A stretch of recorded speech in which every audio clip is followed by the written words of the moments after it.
लेकिन जो बड़े मौजज़े हैं वो 4 हैं। सबसे पहला मौजज़ा कुरान है और मेराज है, ख़त्म नबूवत है और सहाबे कराम का वजूद है। अब किताबें और भी नाजिल हुई और नबियों को भी अल्लाह ने किताबें दी, सहीफ़े नाजिल किए, लेकिन जिस तरह रसूलुल्लाह को अल्लाह ने किताब दी इस तरह और किसी नबी को नहीं दी। और किताबें तो उतरी, लेकिन जिस तरह कुरान नाजिल हुआ, अल्लाह ने कुरान को नाजिल फरमाया, इस तरह और किताबें नाजिल नहीं हुई। तौरात उतरी, ज़बूर उतरी, इंजील उतरी, कुरान उतरा।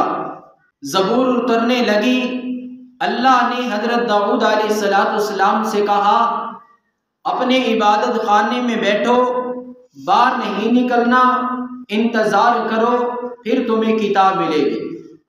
8 महीने अल्लाह के नबी हज़रत दाऊद अपने इबादत खाने में बैठे रहे, इंतज़ार करते रहे।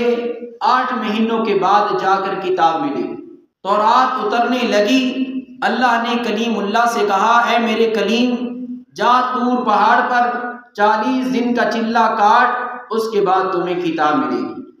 अल्लाह के नबी हज़रत मूसा तूर पहाड़ पर गए, 40 दिन वहाँ बैठे रहे, इबादत करते रहे, उसके बाद जाकर किताब मिली। इंजील उतरने का वक़्त आया, अल्लाह ने हज़रत ईसा अलैहिस्सलाम से कहा, अपने कमरे में, अपने सोने वाले कमरे में बैठे रहो, वहीं आपको किताब मिलेगी। जब मेरे रसूल की बारी आई, जब काली कमली वाले की बारी आई, तो रब्बुल आलमीन ने अपना कानून और अपना ज़ाब्ता भी तब्दील कर दिया। अल्लाह के रसूल मक्का में हैं तो अल्लाह ने कुरान मक्का में भेज दिया। हुजूर मदीना में है तो अल्लाह ने कुरान मदीना में भेज दिया। हुजूर गार में है तो अल्लाह ने कुरान गार में भेज दिया। हुजूर बाजार में है तो अल्लाह ने कुरान बाजार में भेज दिया। हुजूर खंदक में है तो अल्लाह ने कुरान खंदक में भेज दिया। हुजूर खैबर में है तो अल्लाह ने कुरान खैबर में भेज दिया। हुजूर अहद में है तो अल्लाह ने कुरान अहद में भेज दिया। हुजूर बदर के अंदर हैं तो अल्लाह ने कुरान बदर के अंदर भेज दिया। हत्ता कि मेरे महबूब बिस्तर ऐसा पर हैं तो अल्लाह ने कुरान को भी ऐशा के बिस्तर पर नाजिल कर दिया।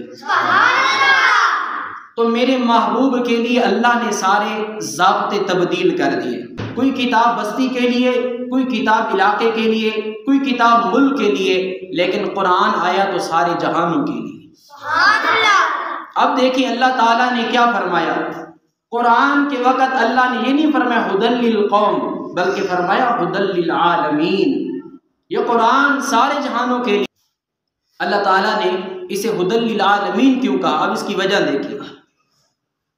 अल्लाह ने फरमाया मैं रब्बुल आलमीन हूँ, मोहम्मद रहमतुल लिल आलमीन है और कुरान हुदल लिल आलमीन है। वो सारे जहानों का मालिक है। मेरे महबूब सारे जहानों के लिए रहमत है और ये कुरान सारे जहानों के लिए हिदायत है।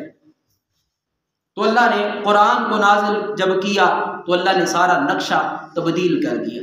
ये हुजूर का पहला मौजज़ा है, जो सबसे बड़ा मौजज़ा है वो कुरान का मौजज़ा है।